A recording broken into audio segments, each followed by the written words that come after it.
Oke, baik. Bismillah. Assalamualaikum warahmatullahi wabarakatuh. Nahmaduhu wa nasta'inu wa nastaghfiruhu wa na'udzu billahi min syururi anfusina wa min sayyiati a'malina. May yahdihillahu fala mudhillalah wa may yudlilhu fala hadiyalah. Allahumma sholli wa sallim ala sayyidina Muhammadin wa ala alihi wa sahbihi ajmain, amma ba'du. Alhamdulillah kita dapat berjumpa lagi di podcast literasi di tengah kesibukan kita bekerja ya.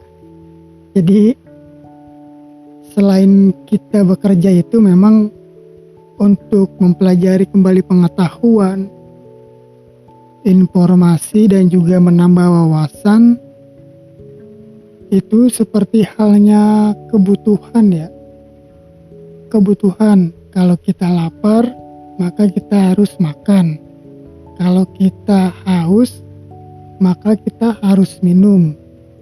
Kalau misalkan kita ingin menambah pengetahuan, skill, maka kita harus belajar, kan seperti itu.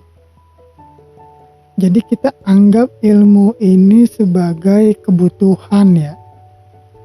Kalau misalkan kita menganggap ilmu itu seperti halnya kebutuhan, nah maka ia seakan menjadi udara. Kalau manusia tidak menghirup udara kan tentu akan mati.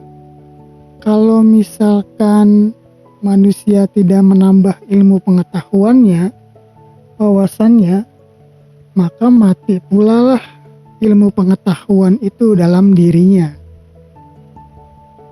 Ya mulai dari lupa, kemudian ia tidak bisa dan akhirnya tidak menambah keterampilan pengetahuannya, sehingga bisa jadi kita ini menjadi orang-orang yang gaptek dan juga ketinggalan zaman lah. Sedangkan zaman ini sifatnya terus maju. Tapi bukan berarti kita itu di saat masih memiliki semangat untuk menambah pengetahuan, memandang rendah orang yang mungkin sudah tidak belajar lagi. Tidak seperti itu. Akan tetapi kita nih terutama generasi muda itu yang kuat secara fisik dan juga berpikir, maka manfaatkanlah waktu muda itu untuk banyak belajar, banyak menggali pengetahuan, banyak menambah skill, keterampilan, sehingga mudah-mudahan menjadi sebuah kebiasaan ya. Kalau sudah kebiasaan kan seperti halnya ya kita misalkan saja sholat ketika azan berkumandang. Kalau kita tunda terlalu lama itu kan ada perasaan gelisah gitu kan di dalam hati. Ataupun kebiasaan-kebiasaan lainnya yang memang sudah kita biasakan sejak dahulu, ketika kita lewatkan itu ada yang kurang begitu dalam diri kita. Nah, begitupun dalam hal pengetahuan. Membaca, diskusi, lalu menyampaikan, usahakan itu menjadi sebuah kebiasaan ya, sehingga akhirnya kita mampu konsisten dan juga dinamis untuk selalu menambah pengetahuan di dalam diri kita. Kalau kita bekerja itu kan kadang di dalam perusahaan itu ya ada bagian sumber daya manusia lah yang menggali dan juga mengembangkan serta menambah keterampilan pekerjanya sesuai dengan zaman ataupun keterampilan yang sedang berkembang. Nah, begitupun kita ketika memandang kawan kita, saudara kita, adik kita, dan orang-orang terdekat. Seandainya kita menjadi bagian dalam lingkungannya, Nah, ini kita bisa berperan dalam hal segi pengembangan keterampilannya. Nah, itu. Jadi kalau kita bagi kriteria manusia itu kan ada yang dia terdidik, ada yang tidak terdidik, terus ada yang terampil, ada yang tidak terampil, lalu ada yang terdidik tapi tidak terampil, kemudian juga ada yang terdidik ia juga terampil, terus ada yang tidak terdidik tapi dia terampil, ada juga yang tidak terampil dan juga ia tidak terdidik. Nah, jadi itu bisa kita berikan wawasan dan juga pengetahuan, serta kita tambah skillnya ketika kita tahu posisi dia itu ada di mana. Misalkan kita seorang guru, seorang pendidik. Nah, itu dua hal menjadikan ia seorang yang terdidik dan terampil itu adalah tugas seorang pendidik ya, bahkan semua orang ya. Karena tentunya ya ia mempunyai peranan dalam mengajarkan suatu hal kepada orang lain. Ya istilahnya memang kalau misalkan kata Ki Hajar Dewantara itu kan semua orang adalah guru dan semua tempat itu bisa menjadi sekolah. Seperti itu. Oke, langsung saja nih ya. Jadi kita sekarang bertemu dengan Buya Hamka melalui karyanya. Ini sudah dalam bentuk novel ya, kalau hari ini yang sering kita lihat dan juga kita temukan di toko-toko buku. Salah satu karyanya yang berjudul Tuan Direktur. Nah, jadi novel Tuan Direktur ini merupakan karya Buya Hamka, ataupun kepanjangan Hamka itu Haji Abdul Malik Karim Amrullah. Nah, Buya Hamka ini adalah ulama sekaligus sastrawan Indonesia. Tuan Direktur ini pertama kali diterbitkan pada tahun 1939 Masehi. Awalnya ia berupa cerita bersambung yang dimuat dalam majalah pedoman masyarakat waktu itu. Kalian belum lahir ya, apalagi saya nih.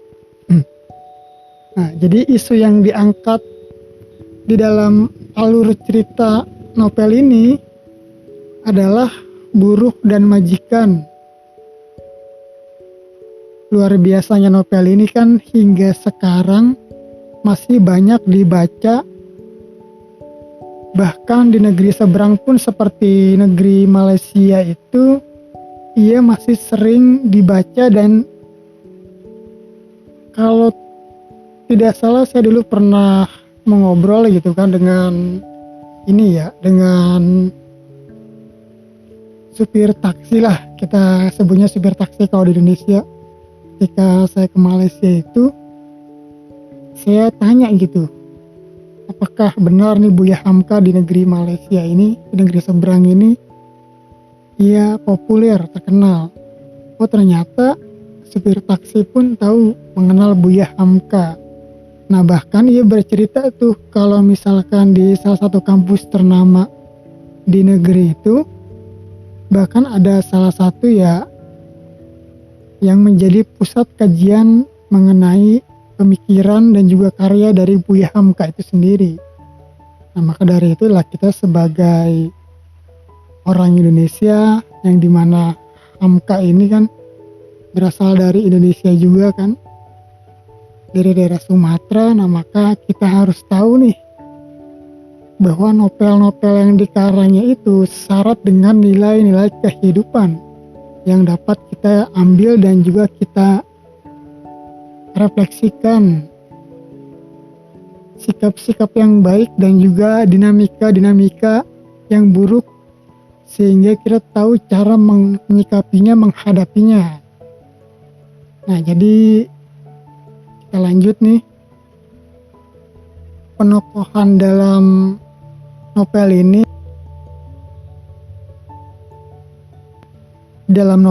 itu ada yang namanya Jajuli. Ini menjadi tokoh utama nih. Tokoh utamanya itu adalah Jajuli yang memiliki karakter tamak.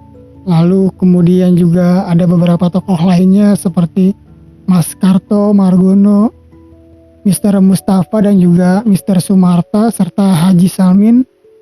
Ini ialah orang-orang yang dekat dengan Jajuli. Ini dia tipe karakter yang penjilat nih. Dan juga tukang puji. Ini seakan real nih ya. Lalu ada Kadri sebagai penokohannya. Ia itu seorang yang ahli tahayul, ataupun pada masa itu ya terkenal dengan orang-orang yang disebutnya golongan teosofi ya. Jadi kalau misalkan teman-teman yang suka baca sejarah ini pasti sudah tidak asing lagi dengan istilah teosofi. Nah, lalu ada Haji Nawawi, yaitu kerabat Jajuli yang sebetulnya ia jujur dan sering mengingatkan Jajuli ya. Karena kejujurannya inilah ya ia tidak segan-segan untuk mengkritik dan juga menasihati Jajuli yang mempunyai watak yang keras tamak. Lalu ada Pak Yasin di sini. Ia seorang tokoh yang mempunyai karakter pemurah, ramah dan juga bijak. Serta ada cucunya yang bernama Aminah. Ini dia karakternya sama ya seperti Pak Yasin, seorang yang pemurah, ramah dan juga baik.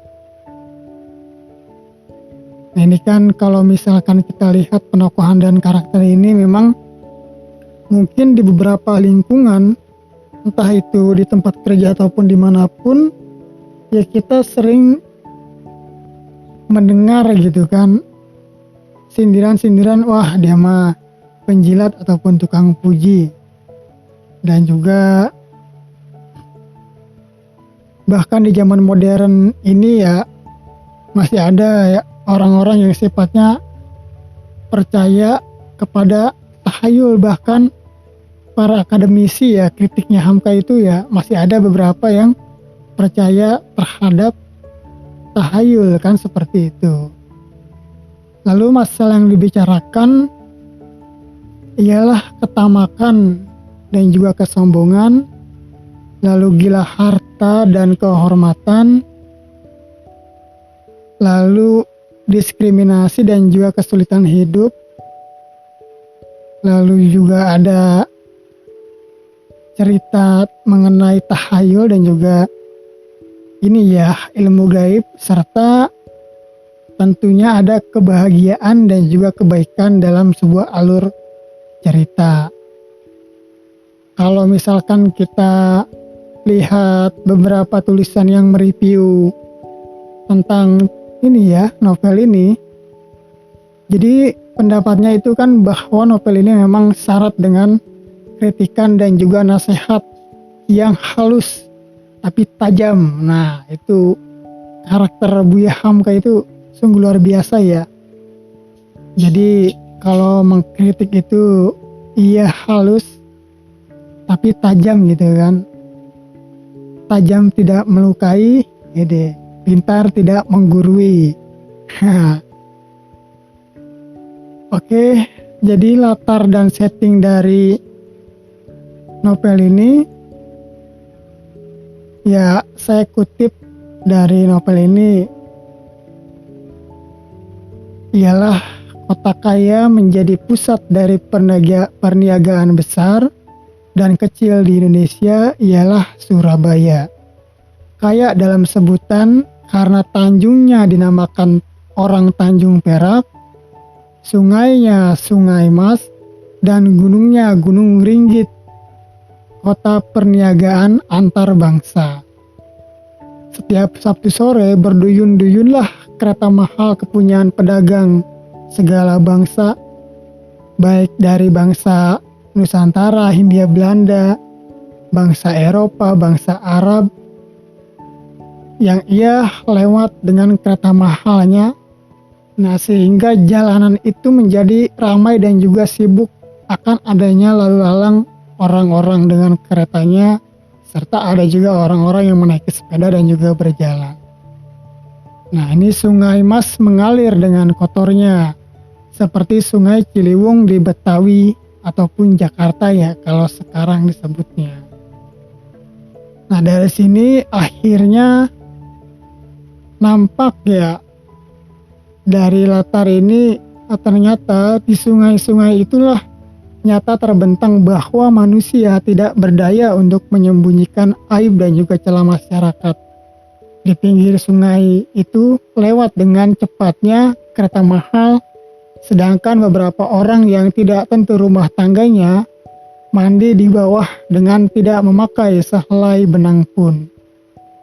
Jadi ada cerita nih di dalam novel ini melalui setting sosialnya begitu, bahwa ya ada ketimpangan sosial yang tinggi antara kaum-kaum bangsawan dan juga para saudagar yang bahkan dari negara-negara luar itu dengan masyarakat pribumi yang kehidupannya itu secara turun-temurun di situ. Nah, misalkan seorang bapak itu ia di sungai mempunyai pekerjaan untuk mengantarkan orang menyeberang sungai dengan perahunya. Ia hidup di dalam perahu itu, makan pun dari hasil pekerjaannya, lalu mandi pun mencuci pakaian di sungai itu, hingga ketika ia sudah beristri, mempunyai anak lah. Nah, anak itulah yang akan membantu bapaknya untuk ini ya, menjalankan perahu itu untuk menyeberangi sungai, mengantarkan orang-orang. Ketika bapaknya meninggal, maka anaknya lah yang akan menggantikan bapaknya, hingga ya hidupnya dari kecil sampai besar di perahu itu. Ketika sudah tua dikit, maka ia sakit. Nah, di si perahu itulah ia pun dalam kondisi sakit. Nah, ketika ia meninggal pun di perahu itu pun dan juga di sungai itu itulah ia dimandikan. Nah, sehingga ketika ia sudah diantarkan ke dalam kubur oleh teman-temannya, maka pada saat itulah perahunya sebagai tempat tinggal dan juga penghidupannya ditinggalkan.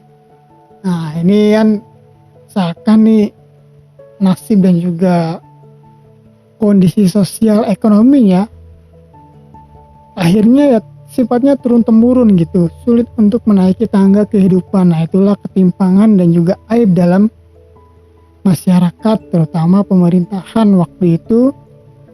Adanya ketimpangan yang tinggi, orang yang sudah ekonominya di bawah sulit dia untuk mendaki mencapai tingkat ekonomi yang lebih tinggi lagi tanpa adanya perjuangan dan keberanian. Nah, pada waktu itu daerah Surabaya serta daerah Jawa Barat seperti halnya Bandung gitu, ia sudah mulai terkenal sampai ke daerah-daerah Pulau Jawa, bahwa daerah inilah yang menjadi tempat ramainya orang-orang pendatang dan saudagar yang berhasil merantau dan menjadi orang yang kaya. Nah, maka dari informasi itulah akhirnya kota itu bertambah ramai. Nah, sehingga memunculkan pikiran dan juga banyak terlintas dalam masyarakat di daerah lain begitu untuk merantau ke daerah tersebut gitu. Nah, selain di sampingnya kondisi ketimpangan sosial tadi, sehingga karena masih adanya ketimpangan sosial itu, ya akhirnya perjuangan masyarakat di kelas bawah tentunya itu seperti halnya mesin. Ya, kalau misalkan sudah seperti itu, siapa yang tahan di bawahnya akan melintas, dan siapa yang lemah tentu akan melempar ke tepi. Ini luar biasa nih kalimatnya nih. Jadi dalam perantauan itu serta dalam kondisi masyarakat Indonesia pada tahun 1939, ya ia harus menjadi seorang yang memang benar-benar kuat secara jasmani dan juga pikirannya serta mentalnya. Kalau ia belum siap ketiga itu, maka sulit untuk ia melangkah maju sehingga akhirnya ia terlempar ke tepi.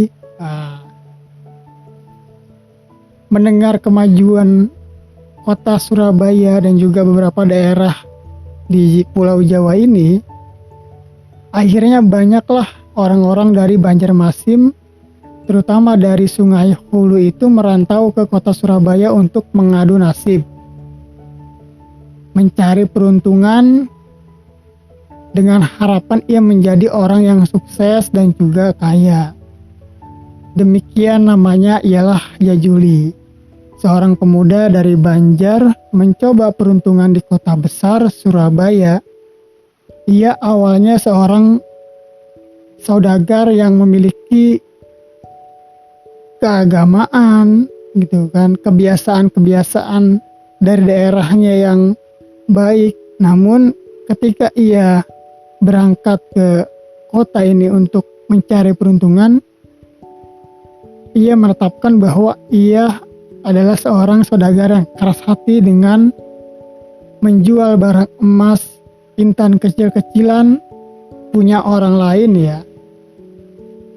Lalu kemudian berkembang, akhirnya ia membuka kedai emas intan yang besar di Surabaya. Nah, sehingga kedainya ini semakin besar dan tidak kalah dengan kedai-kedai intan dan emas yang ada di luar negeri tersebut. Nah, sehingga banyaklah orang-orang Eropa, Belanda, Arab, China itu belanja ke tokonya.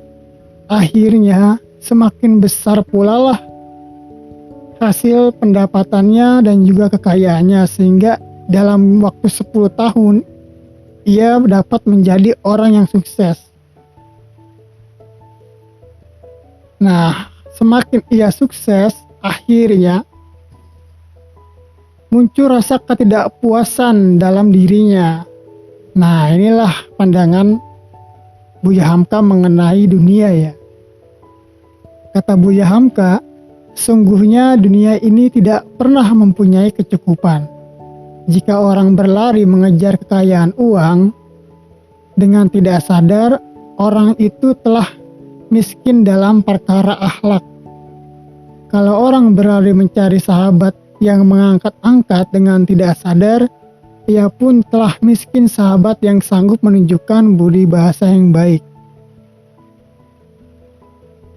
Dalam cerita ini dijelaskan ya, sikap dari seorang manusia, Jajuli itu. Ketika ia belum mempunyai pekerjaan, maka ia mencari kerja. Ketika ia sudah mempunyai pekerjaan, maka manusia itu tidak puas, akhirnya ia membuka usaha. Ketika ia sudah membuka usaha, maka ia ingin sukses dalam usaha. Ketika sukses dalam usaha perniagaan, sudah besarlah kedainya, maka ia ingin menambah kedai lagi.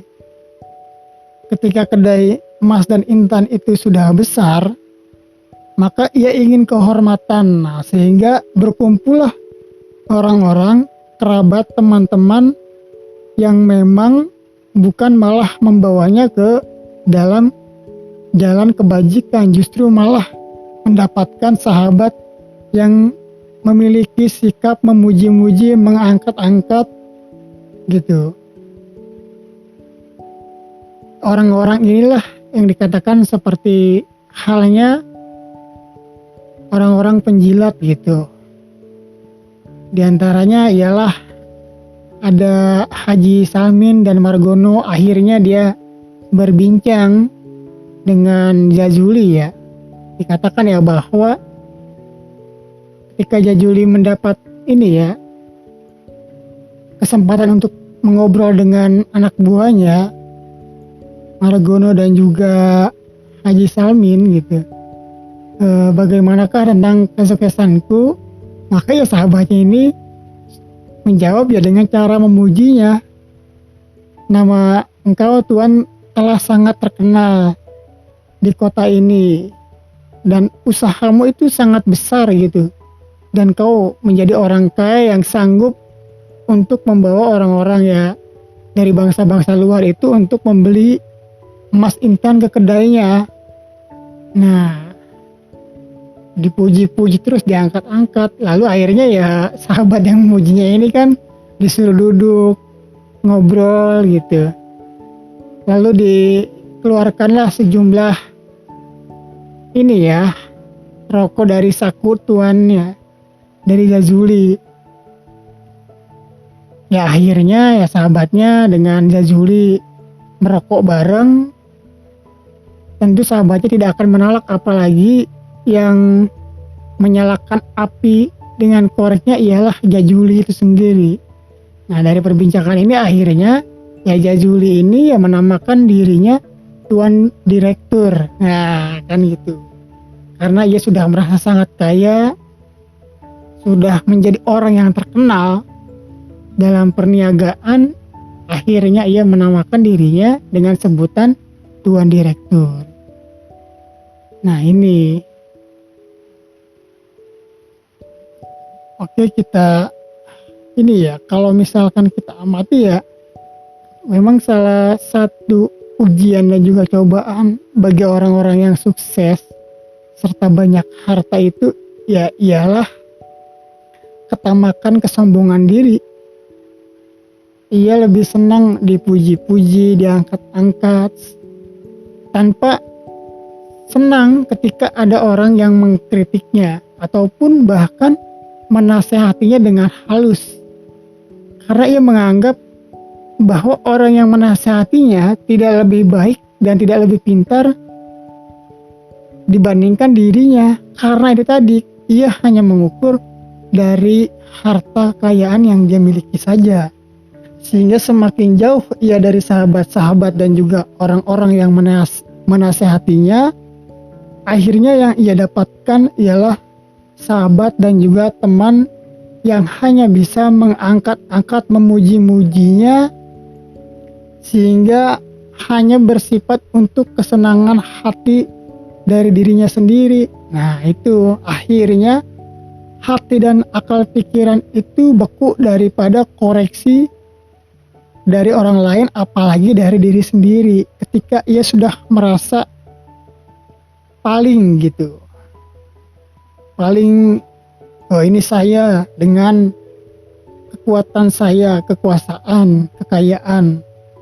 Nah, tidak puas ia dengan kekayaannya, ya akhirnya ia cari kehormatan dengan jalan, misalkan saja ia tampil di publik. Bahkan kalau hari ini ya, banyak para pengusaha-pengusaha besar itu terjun ke politik ya semata-mata ya bukan hanya karena ia ini ya ingin berkiprah di politik saja, di pemerintahan ya, tapi ya karena kondisi hari ini orang yang dapat memimpin dan juga mencalonkan ialah orang-orang yang memiliki uang banyak. Bayangkan saja berapa besar anggaran yang dibutuhkan untuk mencalonkan diri dan mengenalkan kepada orang banyak melalui kampanye. Nah, siapa yang bisa menyewa gedung-gedung besar untuk pertemuan, bahkan lapangan-lapangan besar, stadion besar, mengundang artis untuk memeriahkan? Tentulah orang-orang yang memiliki harta. Akhirnya orang-orang yang pintar saja namun posisinya dia belum memiliki kekayaan yang sangat banyak, sulit bagi dirinya untuk menjadi pemimpin yang terhormat. Nah, sedangkan ya orang-orang yang sifatnya hanya untuk mencari kehormatan semata, belum tentu secara kompetensi, keterampilan, dan juga kebijaksanaan menerima pendapat dan masukan itu ada di dalam orang-orang yang masuk dalam tataran ini ya, pencalonan pemimpin itu. Nah ini suatu ketika diundanglah Jajuli oleh para perkumpulan pemuda dari Banjar nih yang merantau ke Surabaya. Jadi perkumpulan biasa kan, bahkan hari ini pun ada perkumpulan dari Aceh, dari Medan, di tanah perantauan Jakarta ataupun Bekasi dulu pun ada ya. Jadi orang-orang Banjarmasin punya perkumpulan juga. Diadakanlah suatu perkumpulan oleh pemuda. Dikirimlah surat oleh para perkumpulan pemuda ini kepada Tuan Direktur. Nah, untuk hadir dan memberikan pidatonya di hadapan pemuda itu. Nah, bahwa akhirnya ya para sahabatnya seperti halnya Haji Samin, Margono, kemudian Mas Karto itu memberikan masukan bahwa inilah kesempatanmu agar dikenal oleh banyak orang, karena Tuan Direktur ini sudah sukses. Tinggal Tuan Direktur itu mendapatkan kehormatan dengan cara dikenal orang banyak. Maka melalui pidato yang disampaikan kepada para perkumpulan pemuda inilah kesempatan yang bagus. Akhirnya ya Tuan Direktur ini ia hadir ke dalam pidato lalu menceritakan kesuksesannya dalam 10 tahun. Ia ringkas ceritanya itu bahwa kesuksesannya itu ialah karena keberanian, kejujuran, dan juga kekerasan hatinya. Nah, sangat singkat, setelah itu ia turun ya dari pidatonya, lalu menanyakan bagaimanakah pidato saya tadi. Ya tentu sahabatnya akan menganggap bahwa pidatonya sangat bagus ya, dipuji. Pidato Tuan ini sangat singkat dan juga padat berisi. Wah, ini kan akhirnya semakin bangga lah dia. Pulanglah gitu kan dengan naik keretanya. Nah, namun orang-orang yang hadir di dalam perkumpulan dan juga mendengarkan pidato itu, ya salah satunya adalah ada yang namanya Haji Nawawi. Nah ini Haji Nawawi ini sama nih, berasal dari Banjarmasin juga. Ia sebetulnya sahabat dari Jajuli yang jujur dan juga berani untuk memberikan nasihat dan juga kritikan. Ya bahwa salah satu poin di dalam pidato itu kan ia berdiri di atas kakinya sendiri. Waduh, gitu.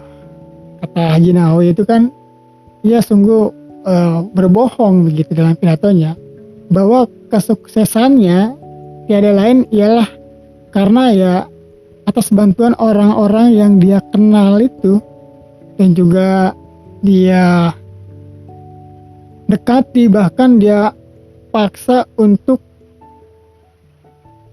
gabung dengan perusahaannya, kedai toko Mas Intan. Dan ada seorang pemuda yang sama dari Banjarmasin juga, yaitu namanya Fauzi. Ketika ia memulai perniagaannya, ia bujuk, ia rayu untuk bekerja di perusahaannya Tuan Direktur ini, karena Tuan Direktur itu mau membuka hotel. Nah, bahkan dengan rayuan manisnya ini kan dikatakan bahwa engkau akan dijadikan seperti saudara. Nah, akan diperlakukan spesial istimewa. Ya tentu mendengar perkataan yang seakan-akan tulus dan juga peduli ini, akhirnya ya pemuda yang bernama Fauzi ini mau ikut dan percaya kepada pembicaraan Tuan Direktur itu. Akhirnya semakin besarlah perniagaannya dan juga perusahaannya sampai bisa membuka hotel. Ya karena pada dasarnya memang dibantu oleh orang-orang yang ada di sekitarnya waktu itu. Nah, namun akhirnya semakin ia kaya, semakin sukses, maka justru malah memunculkan kesombongan, ketamakan. Nah, ini cerita dari Haji Nawawi. Nah,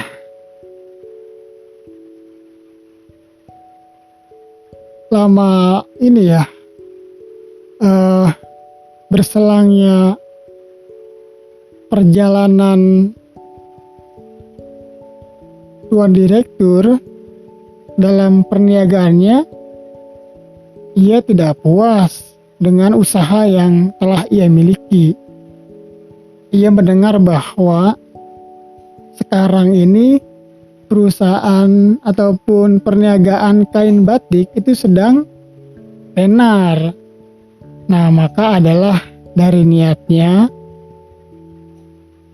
untuk membuka kilang batik di daerah tersebut, daerah dekat ini ya, perusahaannya masih daerah Surabaya. Nah, hendaklah ia membeli tanah dari seorang bapak yang bernama Pak Yasin. Nah, Pak Yasin ini kan dia ini seorang yang pemurah, ramah dan juga bijaksana. Akhirnya ia mengutus anak buahnya itu untuk merayu Pak Yasin, karena memang dianggapnya Pak Yasin ini seorang bapak yang bodoh ya. Akhirnya ia menyuruh anak buahnya untuk menawarkan uang dan membeli tanahnya. Namun ternyata berkali-kali anak buahnya itu merayu Pak Yasin, bahkan diajaknya Pak Yasin itu ke rumah ini ya, Kadri dan juga Margono, diberikan makanan yang enak, diberikan uang saku ketika pulang, serta bahkan keluarganya itu ketika makan bareng bersama Pak Yasin ini dihadirkan semua. Namun hati Pak Yasin ini belum luluh untuk menjual tanahnya, karena bagi dirinya itu tanah yang ia miliki ialah tanah yang sangat berharga, bukan tanahnya yang berharga, tapi disitulah berbagai macam lapisan masyarakat hidup. Ada tukang soto, ada tukang kayu, ada tukang mainan, kemudian ada pedagang-pedagang kelas kecil itu hidup di dalam tanahnya, banyak yang mengontrak, bahkan ada satu surau ya, surau itu ya masjid musolah lah gitu kan, surau itu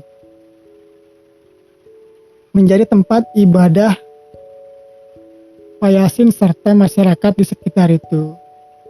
Jadi Pak Yasin ini seorang tokoh yang sangat patut dicontoh oleh masyarakat serta orang-orang yang kontrak di kontrakannya, walaupun memang sederhana gitu. Tapi kehidupan di masyarakat itu sangat terlihat bahagia. Nah, bahkan atas keramahan dan kemurahannya, kerap kali uang kontrakan yang dibayarkan ke Pak Yasin ketika melihat bahwa istri orang yang kontrak itu sakit, justru malah dikembalikan lagi uang kontrakannya untuk berobat. Nah, inilah sehingga sikap ramah, murah dan juga bijaksana inilah yang membuat orang-orang di lingkungan Pak Yasin ini hormat kepadanya. Hormat bukan karena harta uangnya, tapi hormat karena sikapnya yang peramah itu. Bagi Pak Yasin ini kan harta bukanlah segala-galanya, namun harta yang ia miliki bagaimana caranya agar bisa menolong orang lain. Nah, karena ya sebaik-baiknya harta itu kan digunakan untuk apa gitu, dan manfaatnya untuk apa. Jangan sampai ya justru malah membawa kita tersesat. Nah, tersesat seperti apa? Kita yang melindungi harta. Kayak gitu. Itu bedanya ilmu dan harta ya. Kalau ilmu itu ilmu yang melindungi kita. Kalau harta itu kita yang melindungi harta. Nah, itu bedanya tuh. Karena dia menganggap bahwa harta ialah ya titipan semata. Nah, suatu ketika gitu, ketika Fauji ini pulang dari pekerjaannya, akhirnya kehujananlah ia pada sore hari dan mampirlah ia ke surau tempat Pak Yasin itu tanpa dia ketahui yang mana Pak Yasin. Dia bertemulah dengan temannya dahulu. Nah, temannya dahulu itu ditanyakan oleh Fauzi bahwa ya kalau tidak salah disinilah tempat tinggal Pak Yasin yang hendak dibeli tanahnya oleh tuan direktur. Iya betul. Tak lama kemudian datanglah Pak Yasin sambil memegang tasbih. Kemudian orang-orang memberikan salam kepada Pak Yasin, sehingga inilah yang membuat heran Fauzi bahwa orang yang kelihatan sangat sederhana, pakainya sederhana, bahkan lebih rapih dan juga keren Fauzi ya, justru mendapatkan penghormatan yang begitu besar dari masyarakat yang ia lihat gitu kan di sekelilingnya. Nah, akhirnya semakin memunculkan rasa penasaran lah dalam hatinya Fauzi. Nah, tak lama kemudian akhirnya ya mampirlah ia ke rumah Pak Yasin ngobrol. Nah, di situ pun mulai perbincangan bahwa ternyata memang Fauzi ini ya anak buah ataupun buruh dari Pak Yasin yang hendak membeli tanahnya. Kayak gitu. Jadi dikatakan oleh Pak Yasin ya bahwa inilah dari perbincangan itu tanahnya tidak akan dijual seberapapun besarnya. Nah, bahkan suatu ketika ini Pak Yasin mengatakan, Jazuli mengatakan bahwa Pak Yasin ini hanya butuh uang. Ketika kita mau membelinya, ia tidak mau menjualnya, ia berarti ingin ditambah uangnya. Akhirnya mengutuslah anak buahnya gitu agar ditambah harganya. Kalau dia butuh ini 3.000 ya kita kasih 5.000 ya kan gitu. Namun ternyata tidak dijualnya juga itu. Nah, dari perbincangan dengan Pak Yasin, Fauzi ya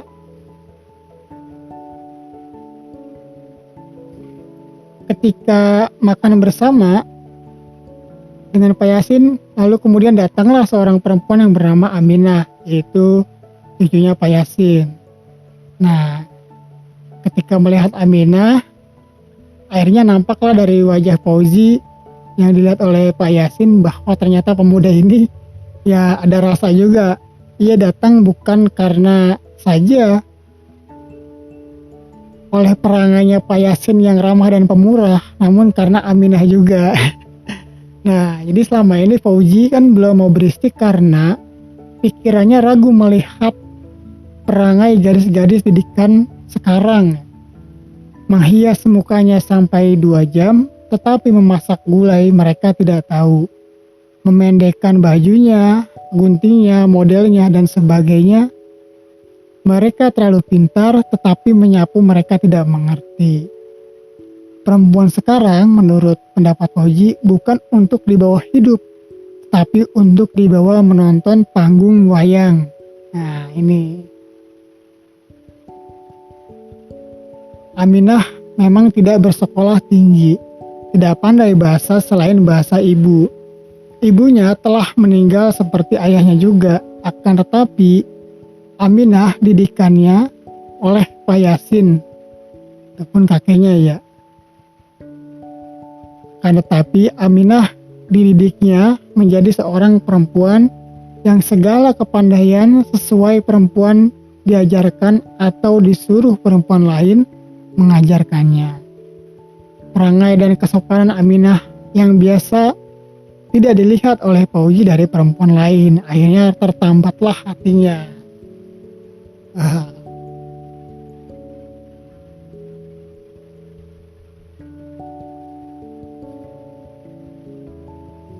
Ya, akhirnya dari perbincangan dengan Fauzi ini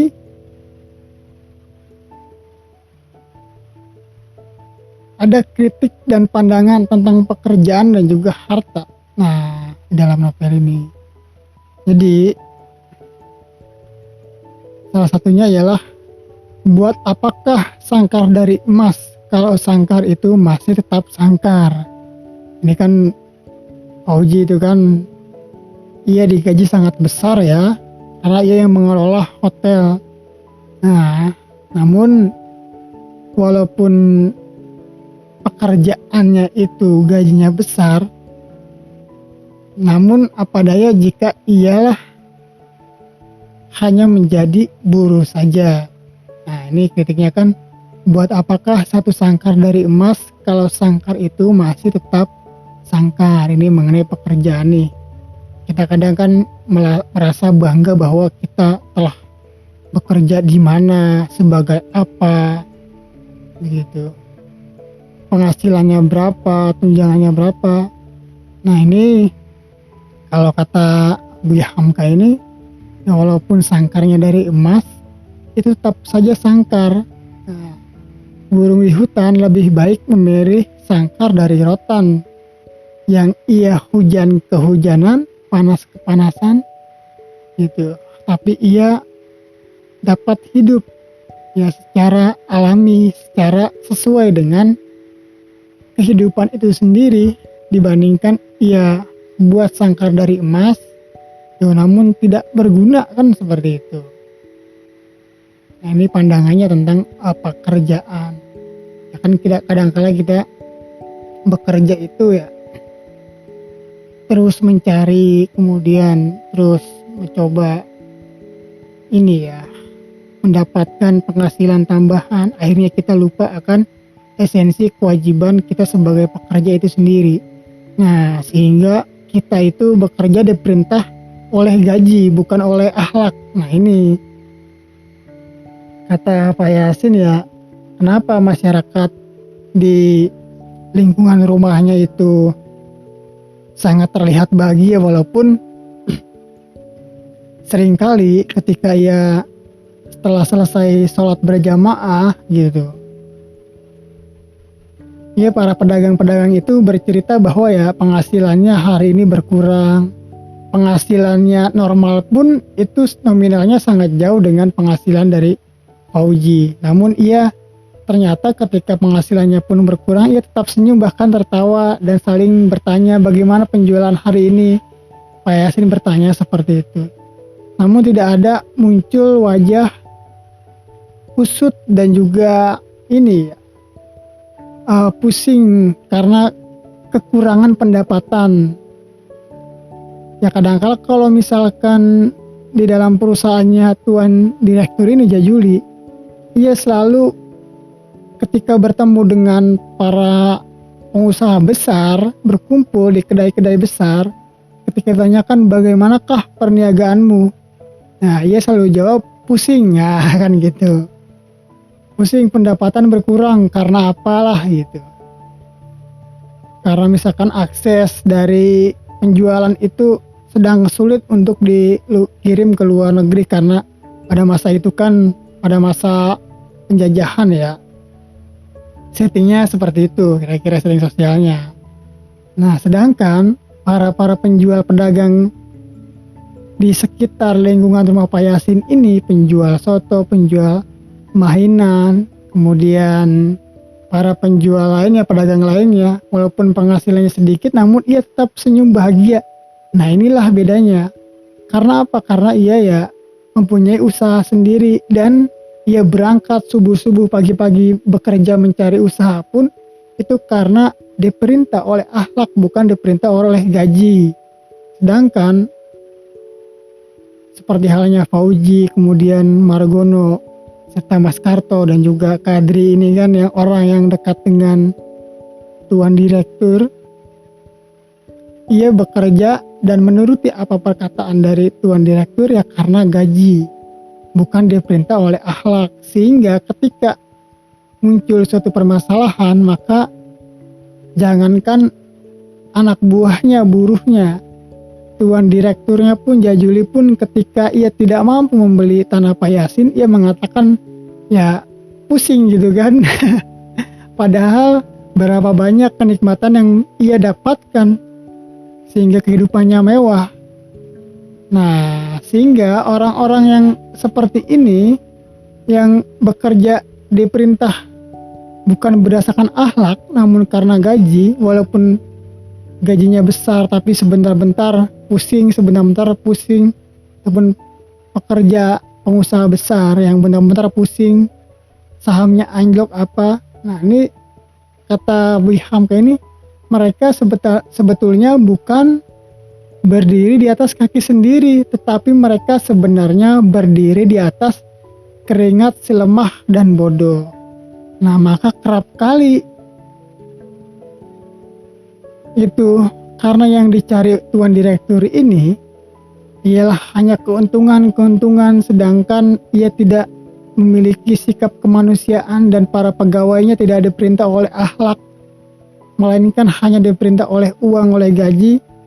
Ya akhirnya seakan-akan ia menikmati kekayaannya itu dari hasil keringat ya buruh tadi, si lemah dan si bodoh. Nah ketika dua kelompok ini, dua orang ini saling berkonflik antara buruh dan juga majikan konflik, ya tentu akhirnya timbullah demonstrasi kayak gitu. Ada rasa ketidakpuasan dari buruhnya akhirnya. Sedangkan orang yang terus memuji majikannya ya terus mendapatkan kesenangan karena memang itu yang dibutuhkan majikannya, hanya mendapatkan pujian. Nah maka dari itulah pesannya kata Bu Hamka dalam novel ini, carilah materi duniawi sewajarnya. Jadi carilah materi duniawi sewajarnya saja. Ini kan maksudnya jangan sampai kita menghalalkan segala cara. Sebab sekali kalau terikat dengan itu, sukar pula melepaskan diri. Nah ini jadi Fauji itu akhirnya dipecat dari kantornya tuan direktur ya.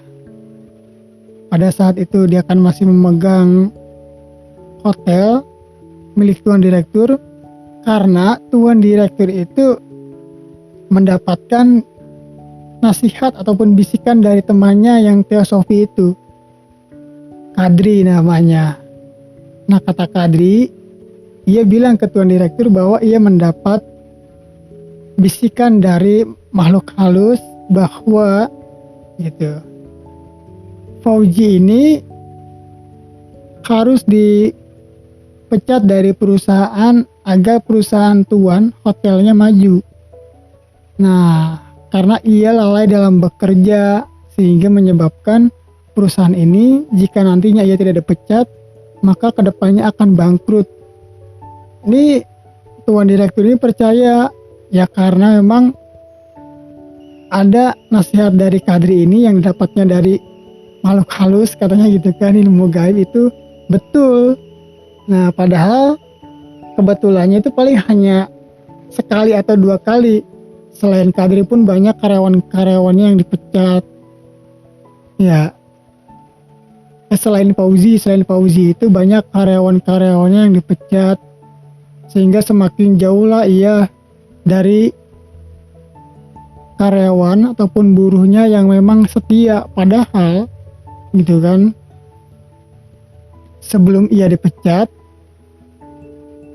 Fauji itu dipanggil oleh tuan direktur dan akhirnya timbul perdebatan yang cukup sengit juga. Kenapa gitu kan, kata Fauji, saya dipecat oleh tuan direktur, bukankah tuan sendiri yang membujuk saya untuk memimpin hotel ini?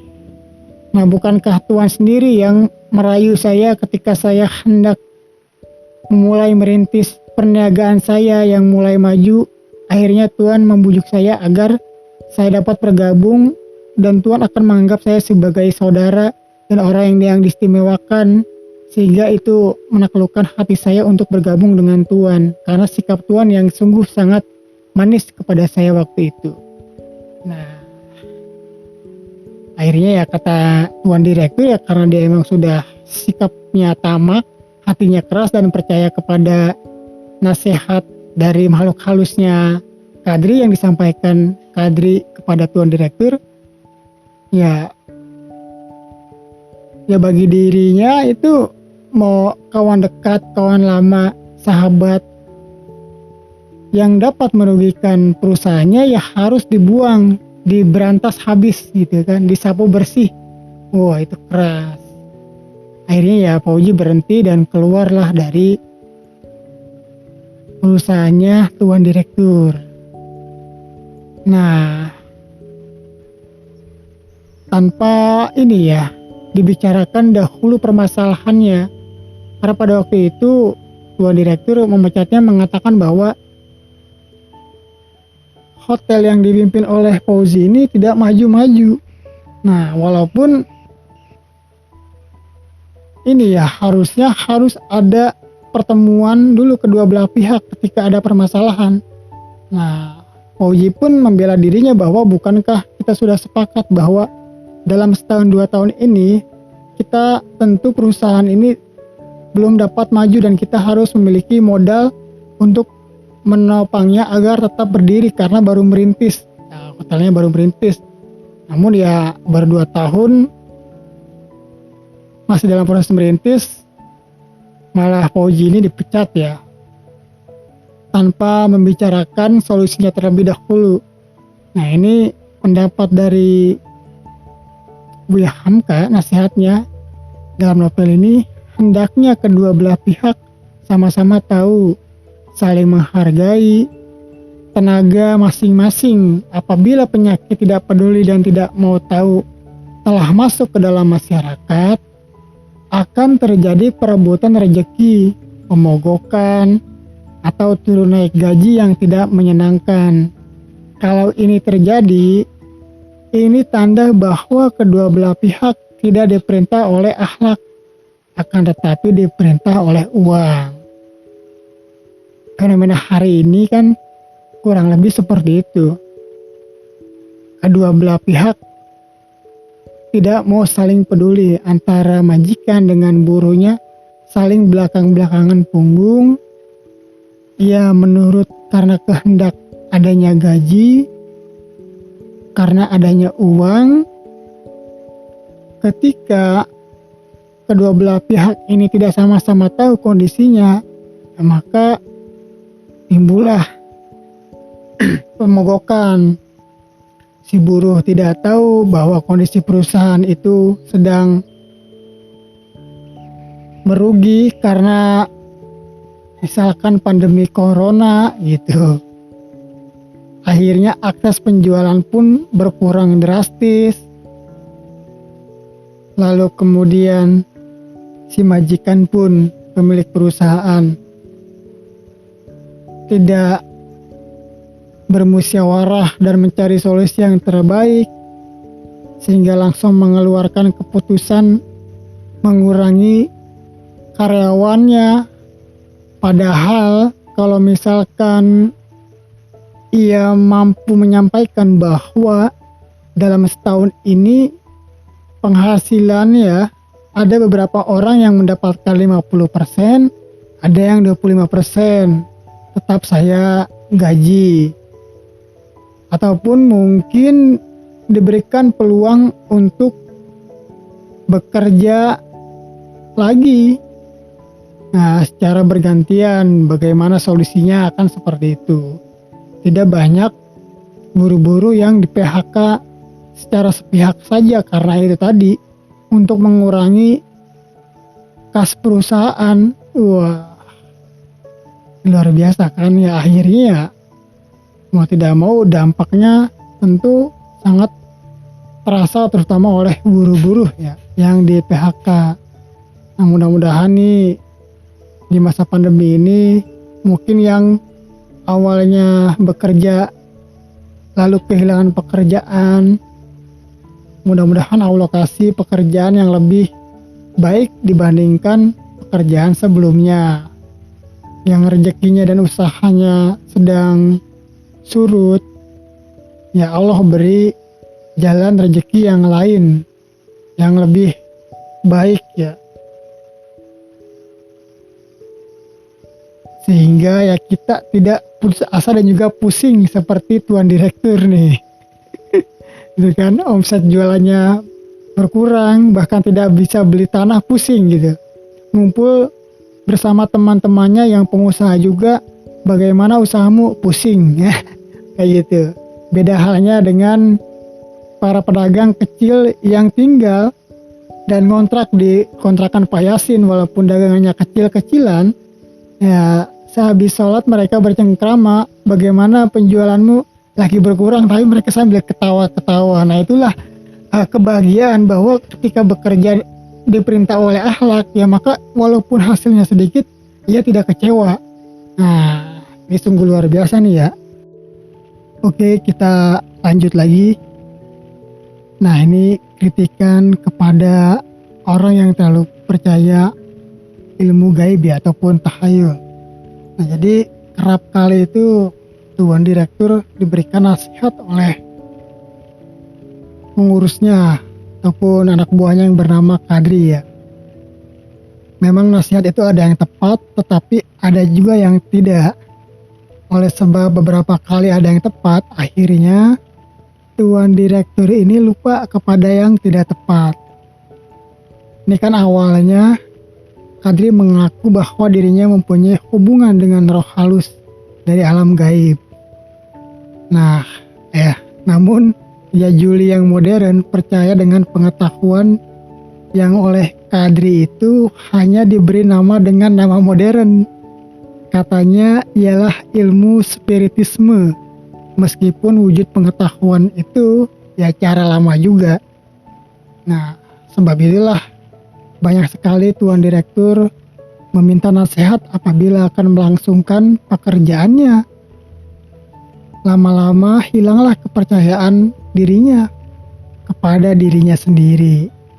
Akhirnya ia ragu kalau mau melakukan tindakan-tindakan yang sekiranya itu tidak ada nasihat dari Kadri.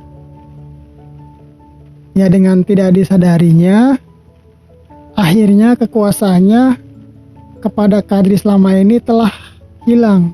Justru malah Kadri yang menguasai dirinya atas nasihatnya ya. Ya awalnya Tuan Direktur ini kan benci kepada hal yang tahayul, mengejek orang yang menyimpan uang berbalut kemenyan, tapi ternyata ia sendiri percaya kepada pengaruh gaib yang demikian.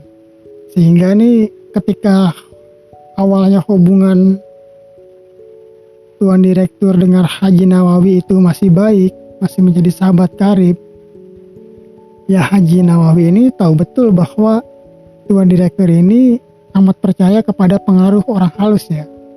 Ini kan kenapa dia bisa dekat ya, karena Haji Nawawi ini saudagar juga, saudagar batik sekaligus sahabat karibnya sejak dulu. Nah kalau kata Haji Nawawi ini kan ia sendiri pun tidak dapat menerima. Jadi menurut keyakinannya yang disampaikan oleh Kadri ini adalah hal tahayul model baru, namanya saja diganti jadi spiritisme. Namun ternyata hal itu pun masih bersarang di dalam orang yang katanya telah sopan dan juga berilmu modern seperti Tuan Direktur. Bahkan kaum intelek lulusan sekolah tinggi pun ternyata masih banyak yang mempercayai itu karena tidak ada dasar ilmu agama ya. Di orang-orang yang tidak dasar ada ilmu agama ya percaya saja kan. Akhirnya mereka pun menganggap bahwa hal itu pun agama juga.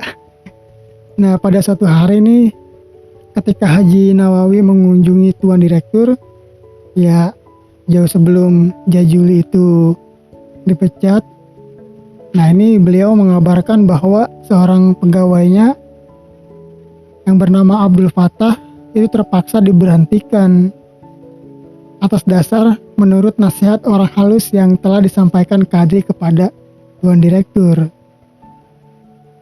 Nah, akhirnya mendengar hal ini, Haji Nawawi terperanjat karena dia sendiri tahu bahwa Abdul Fattah ini seorang yang lurus dan setia menghadapi pekerjaannya dengan jujur dan juga hati-hati. Nah, akhirnya waktu itu pun Haji Nawawi ini berterus teranglah kepada Tuan Direktur bahwa kepercayaan yang seperti itu bukanlah kemajuan, tetapi racun perusahaan. Ya dengan keras hati Tuan Direktur mengatakan ya tidak. bahwa amat banyak nasihat yang diberikan orang halus itu kepada Kadri dan disampaikan kepada saya itu sesuai dan betul, sehingga perusahaannya itu bisa maju katanya. Nah, dibahas lagi sama Haji Nawawi gitu kan, saya tidak percaya, sambil mencebikkan bibirnya. Tuan Direktur nggak mau kalah, saya terpaksa percaya karena sudah berkali-kali apa yang diterkanya itu benar terjadi. Bagaimana saya tidak akan percaya kan? Nah, kata Haji Nawawi ini, tetapi ya engkau tidak insaf bahwa percaya kepada hal yang serupa ataupun tahayul itu ya tidak ubahnya dengan kepercayaan kepada tukang judi. Nah, ini kan Buya Hamka menuliskannya dalam novel ini, kritiknya terhadap orang yang terlalu percaya pada ilmu gaib ataupun tahayul ya. Jadi kata Buya Hamka, percaya kepada hal yang serupa tidak ubahnya dengan kepercayaan kepada tukang judi. 3 kali menang, 10 kali kalah. Lupa si penjudi itu kepada kekalahan yang 10 kali lantaran kemenangan yang 3 kali. Nah, demikianlah juga halnya seperti Tuan Direktur. Akhirnya ya semakin jauhlah Tuan Direktur ataupun Jajuli ini dari agama. Nah, ya akhirnya dipertanyakanlah pelajaran agama yang pernah dipelajarinya. Kemanakah perginya pelajaran-pelajaran agama yang kita tuntut dulu di Martapura? Nah, ingatlah, bukanlah Rasulullah Shallallahu Alaihi Wasallam sudah mengatakan, dahulu setan-setan tukang tilik yang ada hubungannya dengan tukang tenung itu selalu mendengarkan berita langit yang akan dilakukan kepada hamba Allah di bumi ini beberapa waktu sebelum kejadian. Pendengaran itu kelak dibisikannya kepada tukang-tukang tenung. Nanti merekalah yang menyampaikan dugaan itu kepada orang lain. Setelah menerima dari setan-setan itu, sebab tukang-tukang tenun itu ada juga dugaannya yang benar, tetapi haram untuk dipercayai. Nah, namun ya akhirnya masih ngeles saja ya. Ini Jajuli bahwa Kadri ini bukan tukang tenung, tapi dia orang yang baik. Ya akhirnya dengan bersikeras hati, justru malah sahabat karibnya yang lurus dan jujur, Haji Nawawi, itu dijauhi oleh Tuan Direktur, sehingga semakin kehilanganlah sahabat yang jujur, setia, dan dapat memajukan kehidupannya ke jalan yang baik, yang justru malah mendekatkan kepada sahabat yang memuji-mujinya, yang menyesatkannya, sehingga bahkan jauh dari agama ya. Ini celakalah Tuan Direktur pun Jajuli. Nah,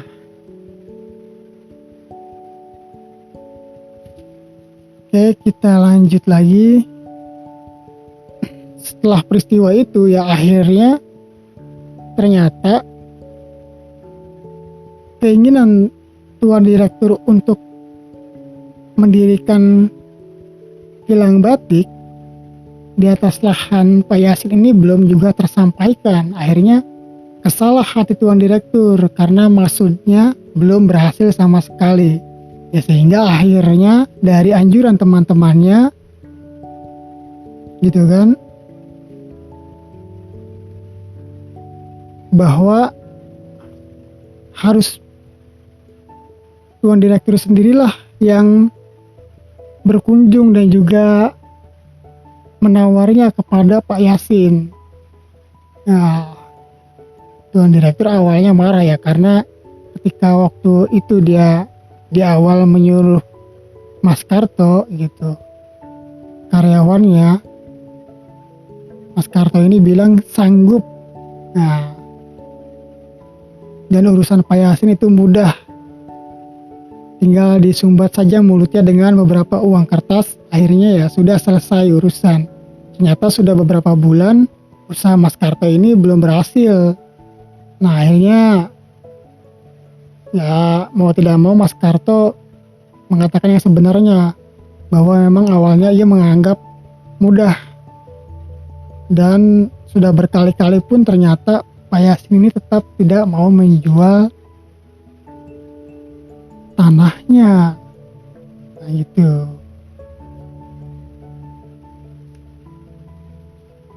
Nah akhirnya mau tidak mau lah tuan direktur ini berkunjung ke rumah Pak Yasin dengan niat untuk membeli tanahnya secara langsung, ya berkunjung ke rumahnya. Nah, ketika berkunjung ke rumah Pak Yasin ini, tuan direktur kaget bertemu dengan Fauji yang waktu itu sudah tinggal dan ngontrak di kontrakan Pak Yasin ya. Nah karena memang Fauji ini orang yang terdidik dan juga baik, maka akhirnya kemampuannya itu digunakan juga untuk mengajar orang-orang yang tidak bisa membaca, menulis, orang-orang tua. Kagetlah tuan direktur. Nah, namun tidak lama kemudian ia mengobrol dengan Pak Yasin untuk menawar tanahnya. Ternyata Pak Yasin ini tidak kenal dengan tuan direktur. Dia hanya tahu namanya saja, namun wajahnya baru pertama kali ini ia bertemu. Nah ini Pak Yasin ini kan kondisinya ketika bertemu dengan Pak Direktur ini, ia memulai pembicaraannya dan mendominasi sehingga seakan-akan tuan direktur ini tidak diberikan kesempatan untuk berbicara ya. Nah, suatu ketika ini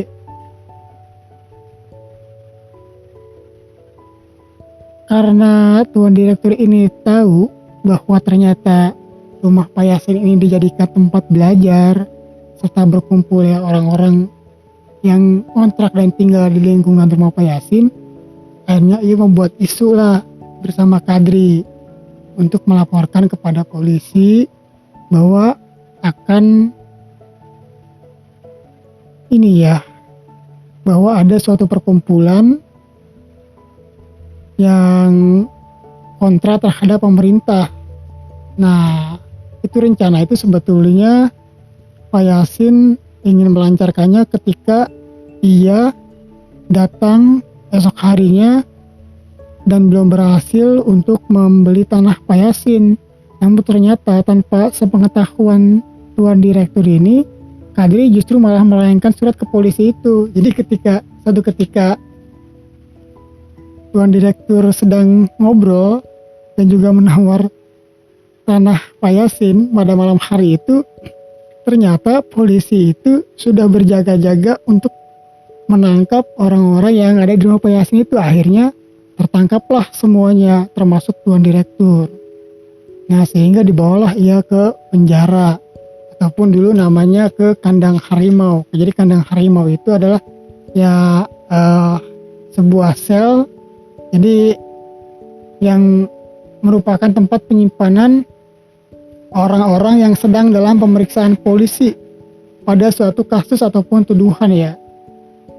Ini besarnya itu kandang harimau itu hanya sebesar jamban saja. Jadi satu orang dimasukkan ke sana terlebih dahulu ya. Kemudian dilepas pakaiannya, tinggal celana dan kaosnya saja. Nah, di situ makannya, di situ juga minumnya, bahkan di situ juga jambannya. Akhirnya bukan main bau busuknya, sehingga ya menyebabkan tuan direktur ini muntah-muntah dan berkali-kali meludah gitu kan. Dan di sini pun banyak ya, tidak hanya Pak Yasin dan tuan direktur yang ditangkap, termasuk orang-orang yang sedang melaksanakan pengajaran, belajar membaca, menulis, dan berkumpul di rumah Pak Yasin pun ditangkap tanpa tahu menahu apa alasannya. Nah, akhirnya diwawancara lah gitu kan Pak Yasin ini. Namun sebelum itu ada hal yang sangat menarik.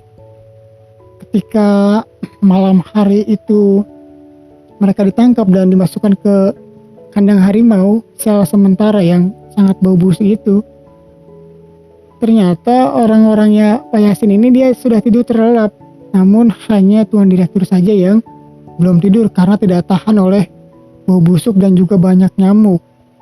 Nah, akhirnya Pak Yasin yang sudah tidur pun ia terbangun dan mendengar segala keluh kesah dari Tuan Direktur. Di saat itu pula seakan menjadi waktu yang diberikan oleh Pak Yasin untuk mengeluarkan nasihat pada Tuan Direktur. Nasihatnya Pak Yasin ya kira-kira seperti ini. Sahabat, apa guna hal itu engkau keluhkan? Hanya sekarang coba beritahu kepada saya ya, mana margonomu, mana kadrimu, mana sahabatmu, pengacara Mustafa dan pengacara Sunarta yang telah engkau dekati dan pergi mengambil muka serta menyembah kepada mereka sehingga engkau tendang dan usir segala sahabatmu yang hina dan rendah menurut pandanganmu. Mengapa pada malam ini mereka tidak datang kemari untuk menolong sahabatnya, Tuan Direktur?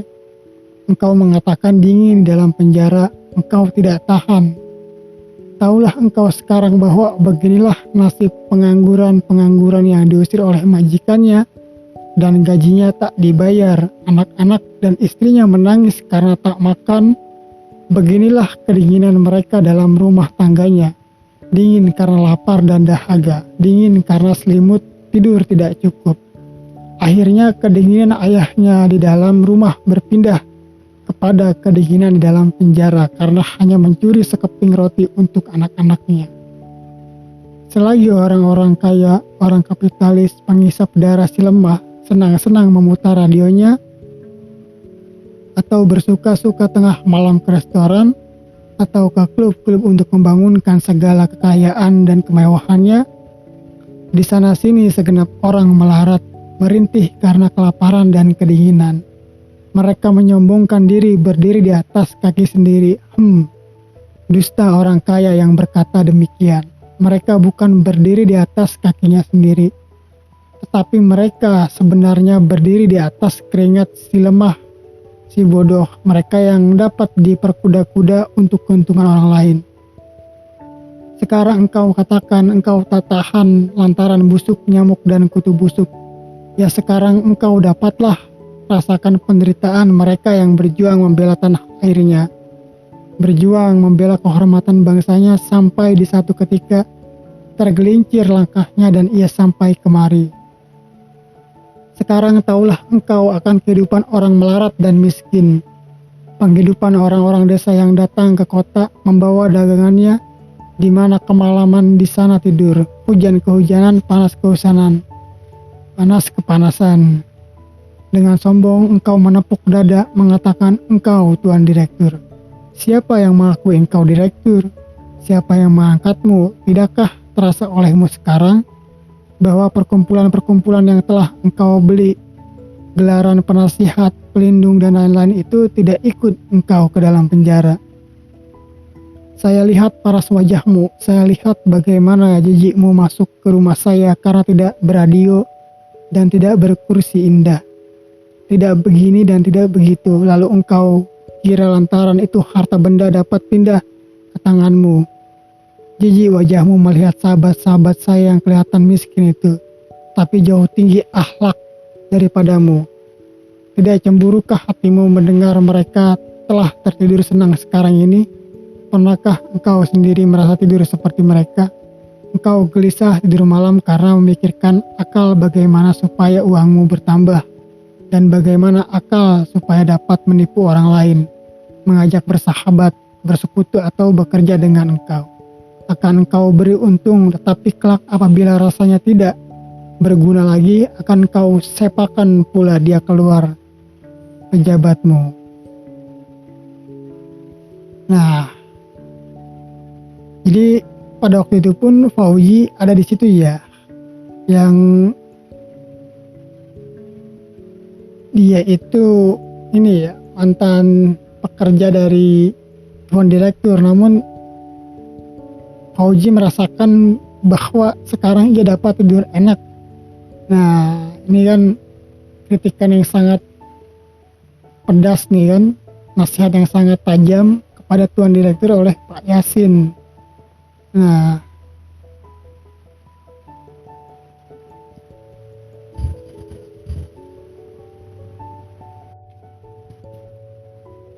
ini ada ini nih pendapat Pak Yasin yang sangat bagus nih. Jadi sebelumnya Pak Yasin mengatakan, saya tahu maksud engkau datang ke rumahku bukankah hendak membujukku menjual tanahku. Bukankah begitu, akuilah. Ini Tuan Direktur diam saja. Lalu lanjut Pak Yasin, memang itu maksudmu. Alangkah besarnya pengaruh kawan-kawanmu yang hendak menjatuhkanmu pada kesusahan. Tidakkah mereka memikirkan dahulu dengan siapa engkau akan berhadapan? Kata Pak Yasin, tanah itu tidak akan saya jual kepada orang seperti engkau, Jajuli. Saya tidak sudi melihat tanah itu menjadi lapangan penipuan. Kelak engkau beri hati beberapa kawan-kawanmu dan engkau beri pengharapan lalu engkau tipu pula. Kelak engkau aniaya kuli-kuli tanah itu dan engkau senang-senang berkasurkan uang. Tanah itu saya beli dahulu dengan niat untuk beribadah, untuk mengingat Allah dan mencari kekayaan, yaitu kekayaan batin. Wah, ini luar biasa nih, kekayaan batin. Jadi ketika Pak Yasin bisa membantu orang-orang yang hidup dengannya di lingkungannya, nah itulah kekayaan sungguhnya, ketika hati senang, ketika bekerja itu diperintah oleh akhlak. Nah, merdeka dan tidak kebergantungan kepada orang lain, tidak bergantung kepada uang, tapi semata-mata ya karena mengharap ridhonya Allah. Nah, ini sangat luar biasa kan. Nah, jadi Buya Hamka dalam apa ini juga mengatakan nih, banyak orang yang tidak kaya tetapi rohnya kaya dengan akhlak yang baik. Hanya saja kemiskinan menutup rupanya di hadapan orang banyak. Orang yang beruang menutup kebusukannya dengan bermacam upaya. Dan ikan-ikan di dalam kolam, yaitu orang-orang yang pandai bertanam tebu di bibir, karena mengharapkan uang, ia pun ikut menolong menutupinya, aib orang yang dijilatnya. Di nasihat yang dimana bahwa orang yang dengan akhlak yang baik itu sebetulnya ia kaya ya, rohnya kaya, karena kebahagiaan itu ia dapatkan, tidak pusing, tidak memikirkan ini itu, takut kehilangan ini itu. Nah, kerap kadangkali untuk menjaga kehormatannya, orang-orang yang banyak uang itu menutupi kehormatan dari kebusukannya dengan cara bermacam upaya. Dengan cara menutupnya dengan uang, dan orang-orang yang ada di dalamnya, sahabatnya, ya masuk dalam kolam itu, ya kerap kali ia harus berbicara manis, yang manis-manis. Nah, sehingga ia pun ikut untuk menutupi aib orang yang dijilatnya itu. Nah, ini naudzubillah menjalik ya, seperti ini. Lalu ada 3 perkara yang harus dihindari dalam kepemilikan dunia. Ini sebetulnya nasihat Pak Yasin juga nih kepada Jajuli ketika di dalam sel ya, sel kandang harimau ataupun sel sebelum penyelidikan ya. Kurang lebih awalnya dia menyampaikan bahwa 3 perkara yang kulihat salah dalam perbuatanmu, maksudnya Jajuli Tuan Direktur, yaitu kesombongan kepada manusia, tamak kepada harta dan kehormatan, dan percaya kepada hal yang tahayul. Nah, ini sombong kepada sama manusia, sahabatnya, kerabatnya, ia tinggalkan, lalu kemudian tamak kepada harta dan kehormatan. Apabila ia sudah mendapatkan kehormatan, ia cari kemuliaan, Jika ada hal yang lebih tinggi dari kemuliaan, maka mungkin ia cari lagi kan, seperti itu sampai terus, karena tidak pernah puas akan apa yang dimilikinya hari ini. Nah, ditambah percaya kepada hal yang sifatnya tahayul dengan nama modern spiritisme dalam novel ini. Nah, sehingga ya akhirnya kehilangan akal sehat dan juga pengetahuan agamanya, karena didasarkan itu tadi, ia takut kehilangan keuntungan, kehilangan harta dan juga kehormatan. Nah, kehilangan kemuliaan. Padahal dari harta, kehormatan, jabatan yang berkaitan dengan kepemilikan dunia, ada perkara yang lebih mulia ketimbang harta dan kekuasaan. Nah, di sini ya saya kutip dari kalimatnya ya, dari orang-orang yang tamak terhadap dunia, gitu kan. Akhirnya ia melupakan, ya engkau lupakan akhlak, padahal di atasnya tegak kemanusiaanmu. Engkau lupakan agama, padahal dengan itulah engkau berbahtera kepada akhirat. Engkau lupakan temanmu, padahal di dalam hidup ini engkau tak sanggup berdiri sendiri. Nah, jadi ada akhlak, ada kemanusiaan, ada agama, lalu ada teman. Nah, ini 3 perkara yang lebih mulia dibandingkan harta dan kekuasaan. Ya, akhlak, kemanusiaan, agama, dan teman. Nah, ini ya mungkin barangkali ya karena terlalu sibuk untuk mengejar dunia, pekerjaan, sehingga kerap kali dalam hal pekerjaan pun gitu, kita itu sering lalai ya, menunda-nunda untuk ya beribadah, sholat dan segala macamnya. Nah, sehingga ya karena itu tadi, takut akan kehilangan pekerjaan, takut akan ya dimarahi orang, ya ia bekerja atas perintah uang begitu kan, sehingga kerap kali lalai terhadap agama. Nah, bahkan untuk mendapatkan keuntungan yang besar, kehormatan dan kemuliaan, kerap kali menegasikan akhlak di dalam perbuatannya. Segala macam cara dilakukan, tidak dipandangnya haram dan juga ini ya baiknya, sehingga ya melupakan sisi akhlak dalam pekerjaan dan memperoleh dunianya. Nah, ya akhirnya ketika perbuatan tidak dibarengi dengan akhlak, kerap kali itu rasa kemanusiaannya, kepedulian kepada manusia itu ia tinggalkan, sehingga banyaklah orang-orang yang menjadi korban atas ketamakannya terhadap harta dan juga kuasa. Nah, ini ketika dasar agama itu dilupakan, akhlak itu sudah tentu juga lemah dan dinegasikan dalam perbuatan, sehingga berdampak kepada dirugikannya manusia-manusia lainnya. Bahkan teman pun menjadi sasarannya ketika dirasa temannya itu membahayakan atau tidak memuaskan hatinya. Nah, makanya kadang kalau dalam politik itu tidak kenal kawan dan juga lawan ya. Yang hari ini kawan, besok bisa menjadi lawan. Yang besok lawan bisa menjadi kawan gitu. Nah, bersatu karena kepentingan, bercerai karena kepentingan. Wah, itu yang repot kan.